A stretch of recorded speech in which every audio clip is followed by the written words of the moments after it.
jelema anu ngamubazirkeun harta tepuguh teu karuh nyana terus-terusan meuleman petasan mubazir kabelah dituna terus teu meunang aya jaipongan aya keliningan langsung nyawer disawerkeun duit bangsa kasinden kabiduan anak mah diimah jeung pamajikan terlantar. Wah lamun kasinden mah wah aya batur 10.000 nyana 20.000 aya batur 20.000 nyana 50.000 aya batur 50.000 100.000 batur aya anu 1 juta nyana 10 juta nyana mah hayang kadeuleu doang beak balik mah make kolor doang mau mubazirkeun harta ieu ulah diantep ieu ku pemerintah nu kos kitu teh tangkep sel amankeun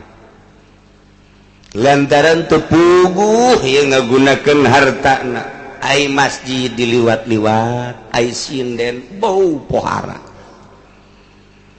ai majelis salim diliwat-liwat bau ai nyumbang biduan pohara jasa itu kene bangsa anu teu ngalagu nu teu puguh teu nyikut na eta teh mubazir ngaranna nu judi terus-terusan datang ka beak tangkep ku polisi amankeun loba ieu pagawean di nagara urang masih keneh ngalanjutkeun tentang qawad tentang kisos masih keneh panjang lalakon hukum Islam nu aya dina Al-Qur'an mengenai kisos dijabarkeun ku Kangjeng Nabi melalui hadis diijma'keun ku ulama melalui mazhab diterapkeun kuduna diunggal negara wari tinggal caritaanna hungkul komo di Indonesia iraha meureun undang-undang Islam dipake ulah kabeh sa-Qur'an atuh saparapat-saparapatna ternyata henteu geus undang-undang di negara urang mah lain undang-undang Al-Qur'anul asalnya hobay mah asalnya hobay henteu deuk ngarobah henteu rek usir asalnya hobay bahwa undang-undang di negara urang mah lain undang-undang pangeran tapi undang-undang manusia nangieun manusia rancangan manusia kedurubah-robah ku manusia kumaha ngeunah nacak manusia bae dalam rangka ngeunaheun korupsi na manusia-manusia nu dilaluhur ngagencet manusia-manusia nu dihandap sakitu teh tujuanna bungeunnya na dikitukeun mah wah sambarangan puguh meunang nyieun sakitu ketatna undang-undang rancangan undang-undang ketat ge rarasaan cak nyana sapinter didengikeun kuno sok maraca kitab mah barodo teh wani jang adu kula mah bener panco rodo atuh sakit lah make undang-undang Al-Qur'an mah simple ngeunah maling sahabat potong beres cenah bupati maling potong bae cete gubernur nu maring potong jeung konde-kondena cukur beh cenah presiden atuh kombonyana potong ngeunah cenah ieu mah nu zinahna teh camat waduh komo camat cenah ieu mah lurah nu zinah kumaha lurah geus renjem podaran ulah aya di dunia jelema menusuk zararinah muson kitu ribet ngeunahan beres kan cenah ieu manu zinah naga atuh ja menteri atuh komo menteri geus kena kasaksian ku kabeh jadi geus ngeunaan simpel we cenah uprih kemanusiaan aing mah prih ketuhanan geus ya kumaha ya modar sia bakalna ka ditu mah tah ya eueuh ya urang mah sakadar macaan kitab nu aya dina Al-Qur'an hese Al-Qur'an mah dihartikeunana dijelaskeun ku Kangjeng Nabi ge ucapanana hese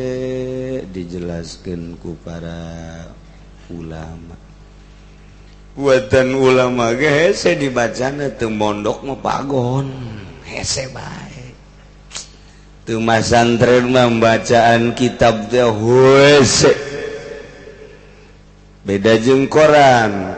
mah dibalikeun ieu bangun aya bujalan coba ya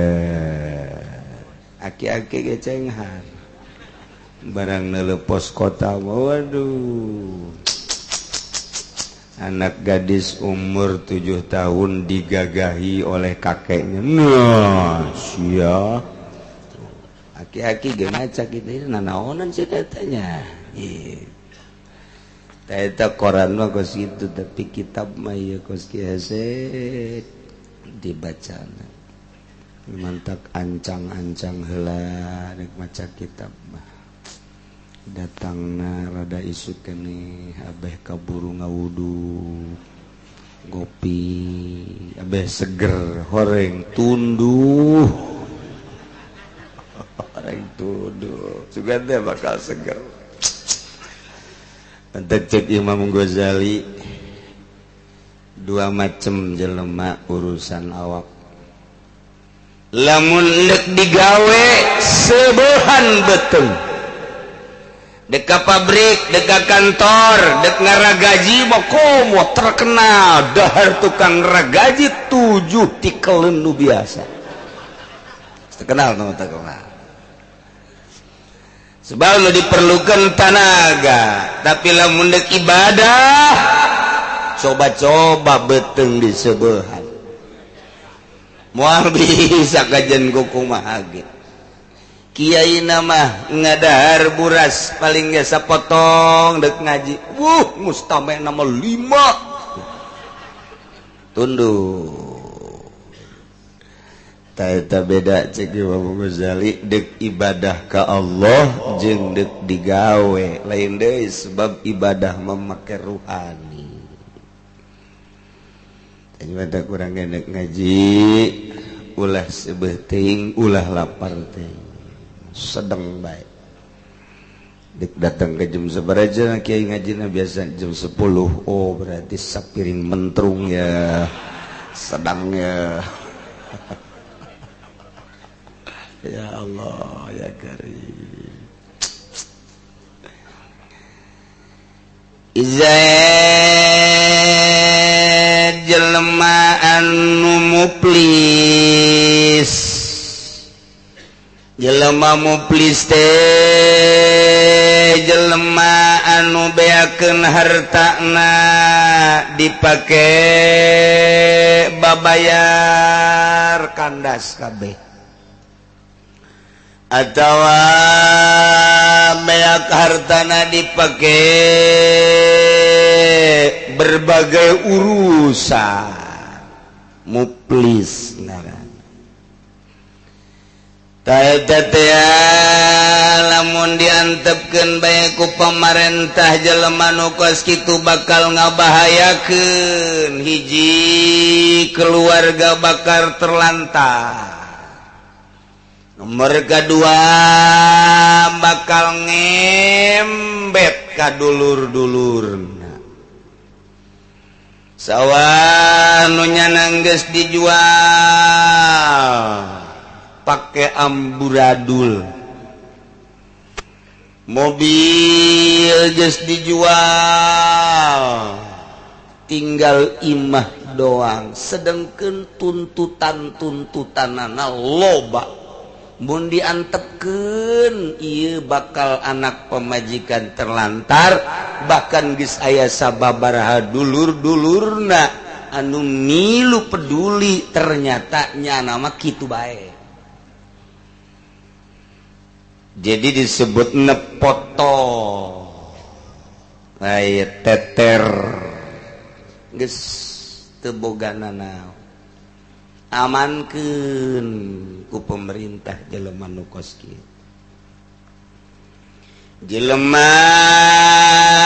anu ngamubazirkeun harta teu puguh teu karuh nyana terus-terusan meuleman petasan mubazir. Kebelah dituna terus temenang aya jaipongan aya keliningan langsung nyawer disawerkeun duit bangsa kasinden kabiduan. Anak mah diimah jeung pamajikan terlantar. Wah lamun kasinden mah wah aya batur 10.000 nyana 20.000. Aya batur 20.000 nyana 50.000. Aya batur 50.000 100.000. Batur aya anu 1 juta nyana 10 juta nyana mah hayang kadeureuh doang beak balik mah make kolor doang mau mubazirkeun harta ieu ulah diantep ieu ku pemerintah nu kos kitu teh tangkep sel amankeun lantaran teu puguh ieu ngagunakeun hartana ai masjid diliwat-liwat ai sinden bau pohara ai majelis salim diliwat-liwat ai nyumbang biduan pohara jasa kitu keneh bangsa anu teu ngalagu netep puguh teu nyikut na eta teh mubazir ngaranna nu judi terus-terusan datang ka beak tangkep ku polisi amankeun loba ieu pagawean di nagara mun make undang-undang Islam mantep jasa geus puguh nu maling geus puguh nu zinah geus puguh nu mabok ieu gaya nu nambuh-nambuhakeun harta jelema anu beakeun hartana potol ngaranna tangkep teu bisaeun mayar ai hutangna 1 miliar ai boga nangan 500 juta masih kena 500 juta kene sedangkeun nyana amburadul bae pagaweanana teu tanggung jawab terhadap hutangna tangkep ku polisi amankeun jelema anu nyawer kabiduan tangkep ku polisi cenah polisi lage ieu nyawer deui kumaha tah kuduna tah nah iya hese tak kos kitu polisi jangan amankeun rakyat ternyata polisi na amankeun enggak sese di urang mentek terjadi di Yogyakarta di Brondong di luar aturan sebenarnya pak kabeh ge kunaon atuh polisi jadi geng kulaon atuh abri jadi geng lain ngurusan negara endahan ngurusan bar niklub mun dibahas ku urang sebagai rakyat boloon polisi boloon abri boloon kunaon ngurusan gitu tah aya ge ngurusan rakyat anteur anu henteu nyahueun ka jalan itu atuh kuduna mun aya ieu jalur ka ditu nyana ternyata ka dieu stop Pak ini jalurnya ke sono bukan ke sini mohon maaf ya ntar saya anterinnya jangan ke sini waduh wah masya Allah ada nggak buat ongkosnya nih saya kasih polisi sorga atau ongkos gitu oh mantap jasa urang yang ngahormat nage lain sahiji leungeun dua bila perlu jeung suku opat itu ka polisi ieu mah ngahaja jalur nu ka ditu geus nyarahueun supaya katangkep jelema balikeun deui ka dieu atuh ka dieu enggak tahu Pak sana rambu-rambu mana surat-suratnya mulai guys Anula ini harus dianu. Pak, ini saya mau buru-buru. Buru-buru sama saya juga mau buru-buru, tenang aja. Pak, ini anu nah, ini Pak, barang ditoelkeun maka jubur dah.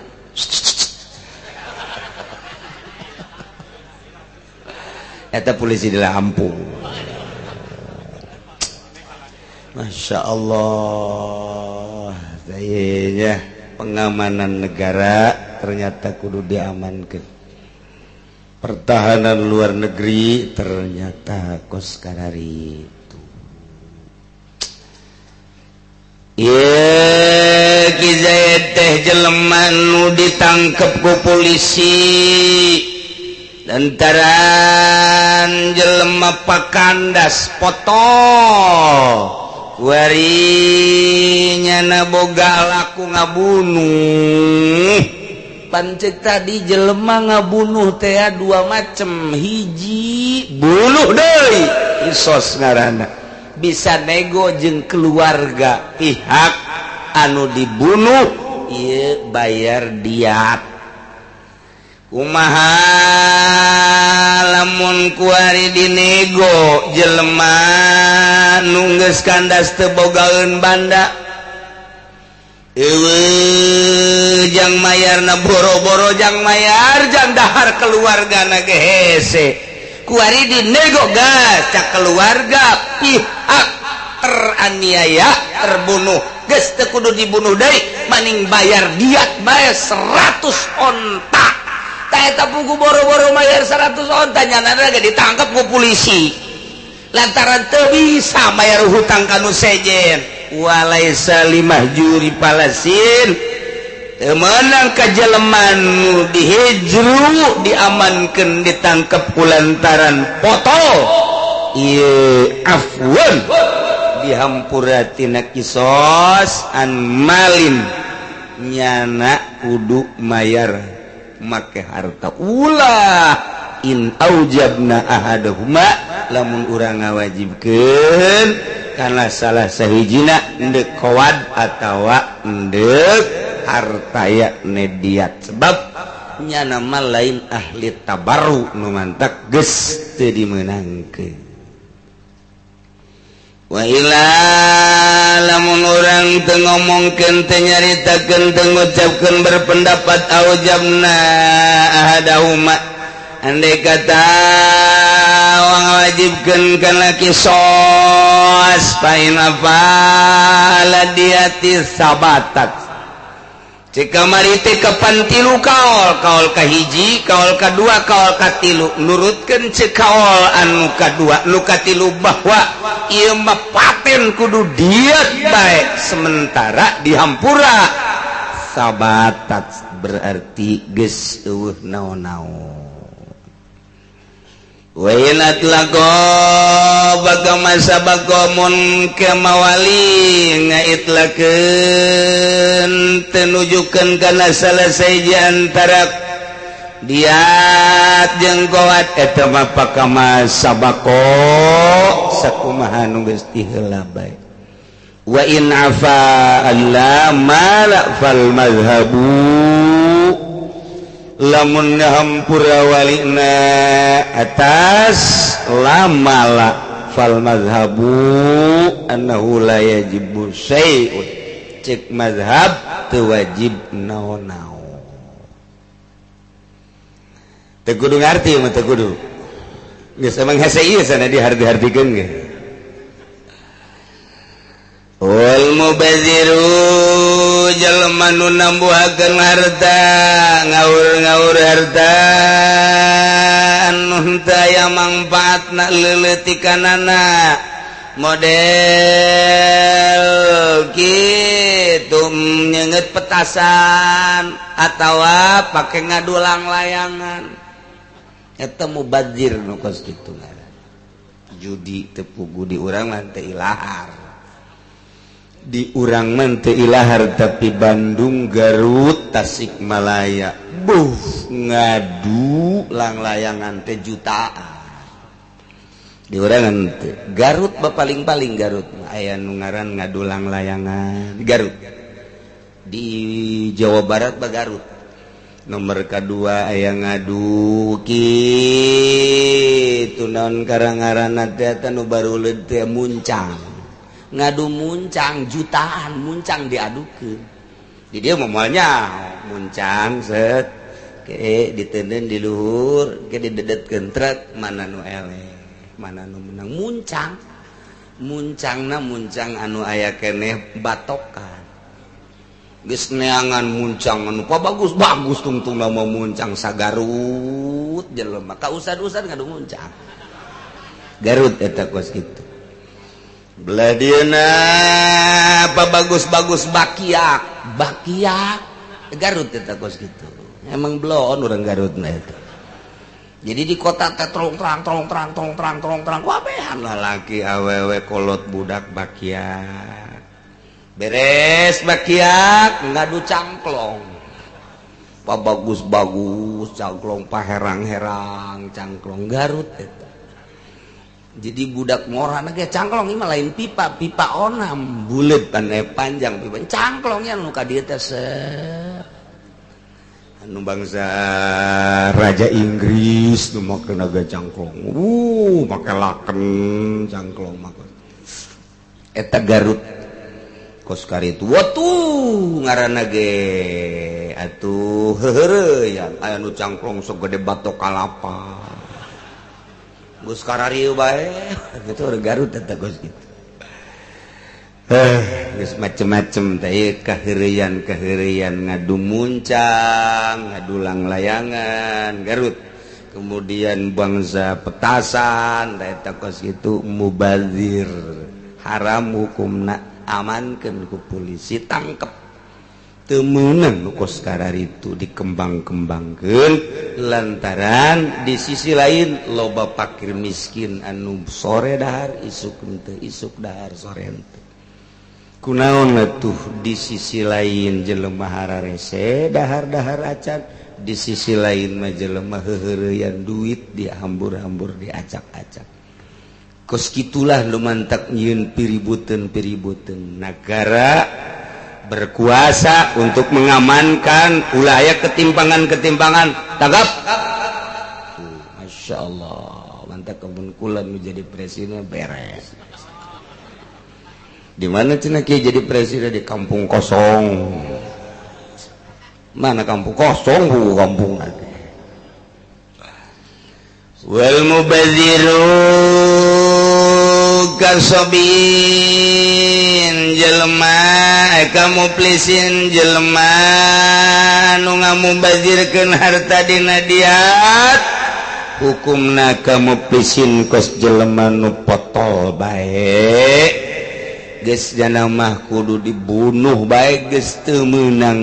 make nego harta kila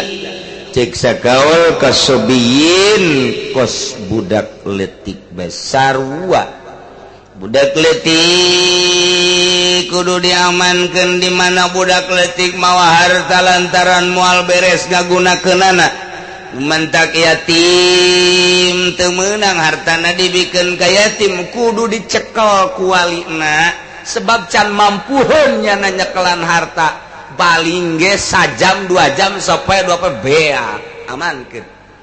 tah ieu ge sarua budak leutik ye kalata moal beres berarti jelema nu nambuh harta ngabeakeun harta ieu dina diat urusanana sarua jeung budak leutik teu meunang make urusan harta lain ahli tabarruk nya nama geus bae putus kowad walau tasolahanil qawadi alam yatai bairin ki Zaid ngabunuh ki Umar ihak terbunuh para wali nungtut ka ki Zaid supaya disidangkeun setelah disidangkeun ternyata benar-benar pelaku pembunuhan terhadap Ki Umar adalah Ki Zaid. Tidinya menang 2, hiji menang bunuh deui. Nomor kedua menang dihampura bae pembunuhanana ganti ku diat. Sabaraha diatna? Keputusan Al-Qur'anul Karim 100 onta. 100 onta, lamun 100 onta per ontana 10 juta bae heulanan per onta 10 juta berarti kali 100, 10 kali 100 berarti seberapa? Seberapa? 1 miliar. Eta lamun onta leutik 10 juta teh onta leutik kos munding di urang 10 juta biasa-biasa henteu terlalu gede. Nu hayang gede jasa model kitu munding Australia atau sapi Australia itu eta hargana teh teu kurang ti 17 atau 20 juta. Lamun onta nu gede nu bagus nu dipake korbanna harga 20 juta berarti 2M. Nama pihak keluarga teh hayangna lain 100 onta jenteing cenah Ki Zaid ulah dibunuh kami mamen ta 200 onta bae. Andai kata damai Zaid sebagai pelaku pembunuh terhadap keluarga Ki Umar hayang 200 onta lago ieu perdamaianana tidak bisa dibenarkan in aujabna ahadahuma wa ila fal aswahu as-sihhatu walau qala rasulun wallahu a'lam.